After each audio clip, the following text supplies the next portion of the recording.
नमस्कार दोस्तों, आप देख रहे हैं जितेंद्र रिव्यू पॉइंट।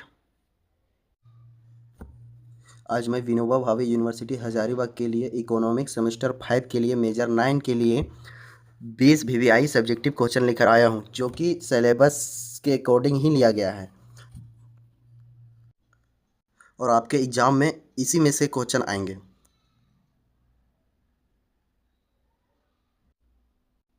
तो आप लोग जितने भी सेमेस्टर 5 इकोनॉमिक्स के छात्र या छात्राएं हैं, सिर्फ ये 20 क्वेश्चन को कवर कर लीजिए, आपका एग्ज़ाम में इसी में से हो जाएगा।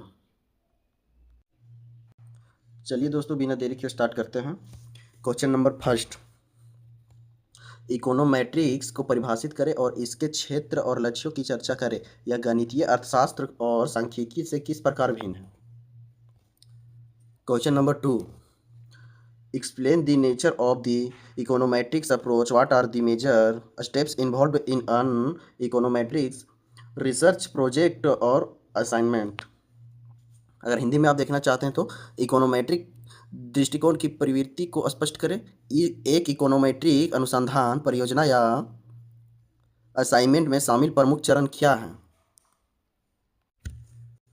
क्वेश्चन नंबर थ्री, सैद्धांतिक इकोनोमेट्रिक्स और अनुप्रयुक्त इकोनोमेट्रिक्स के बीच अंतर स्पष्ट करें। आर्थिक विश्लेषण में उनके महत्व को समझाइए। क्वेश्चन नंबर फोर, एस्टिमेटर क्या है। एक अच्छे एस्टिमेटर के वांछनीय सांख्यिकीय गुणों जैसे निष्पक्षता, दक्षता और सुसंगतता की चर्चा करें। क्वेश्चन नंबर फाइव, अनुमान की वैकल्पिक विधियों की व्याख्या करें। विशेष रूप से अधिकतम संभावना विधि और साधारण न्यूनतम वर्ग विधि पर ध्यान केंद्रित करें। क्वेश्चन नंबर सिक्स, परिकल्पना परीक्षण के अर्थ और तर्क को स्पष्ट करें। सांख्यिकीय परिकल्पना के परीक्षण में शामिल चरणों की चर्चा करें। Question number seven,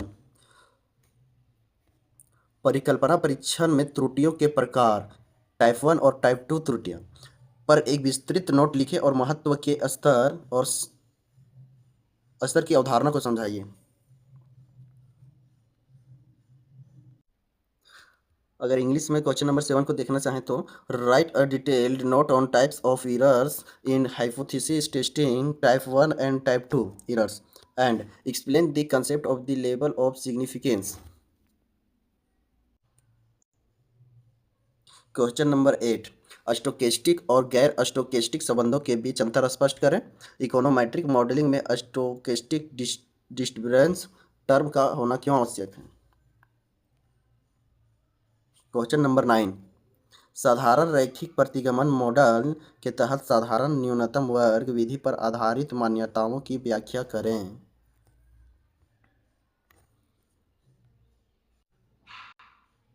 question number 10,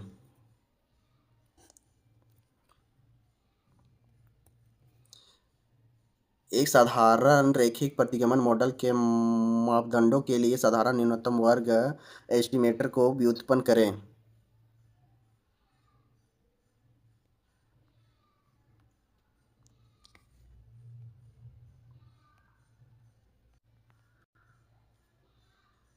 question number 11, रैखिक प्रतिगमन मॉडल के लिए गास मार्कोव प्रमेय को बताएं और सिद्ध करें। ओएलएस एस्टिमेटर को ब्लू क्यों माना जाता है।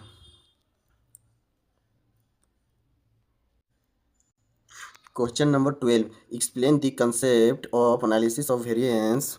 How is the ANOVA technique used as a statistical method in regression analysis. Hindi में प्रसरण विश्लेषण की अवधारणा को स्पष्ट करें। प्रतिगमन विश्लेषण में एक सांख्यिकीय विधि के रूप में एनोवा तकनीक का उपयोग कैसे किया जाता है।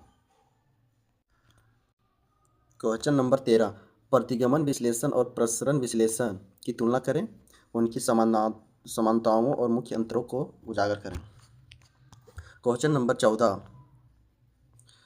प्रसरण विश्लेषण असाइनमेंट पर आधारित परीक्षणों की चर्चा करें, जिसमें एक परीक्षण और प्रतिगमन मॉडल में इसके अनुप्रयोग को समझाया गया हो।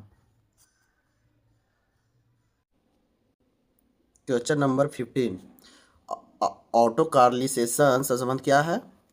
क्रमिक स्वतंत्रता की धारणा पर चर्चा करें और आर्थिक डेटा में ऑटो कार्लिसेशन के प्रमुख स्रोतों की व्याख्या करें। क्वेश्चन नंबर 16, प्रथम क्रम ऑटोरेग्रेसिव योजना को विस्तार से समझाएं और यह कैसे समय के साथ त्रुटि शब्द संरचना का प्रतिनिधित्व करती है।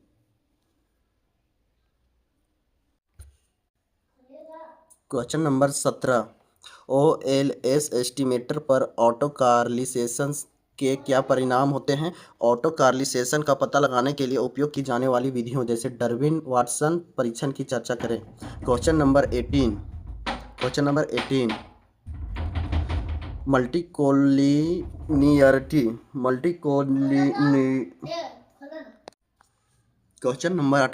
मल्टीकोलिनियरिटी को परिभाषित करें। प्रतिगमन विश्लेषण पर इसके सैद्धांतिक और व्यावहारिक परिणाम क्या हैं। क्वेश्चन नंबर 19, इकोनोमेट्रिक मॉडल में इस समस्या से निपटने के लिए मल्टीकोलिनियरिटी का पता लगाने के तरीकों और उपलब्ध उपचार उपायों की चर्चा करें। क्वेश्चन नंबर 20, निम्नलिखित में से किन्हीं दो पर व्यापक नोट्स लिखें। क, स्टोकेस्टिक डिस्टर्बेंस टर्म। ख, न्यूनतम वर्ग एस्टिमेटर के गुण। ग, ऑटो कार्लिसेशन के लिए डर्विन वाटसन परीक्षण।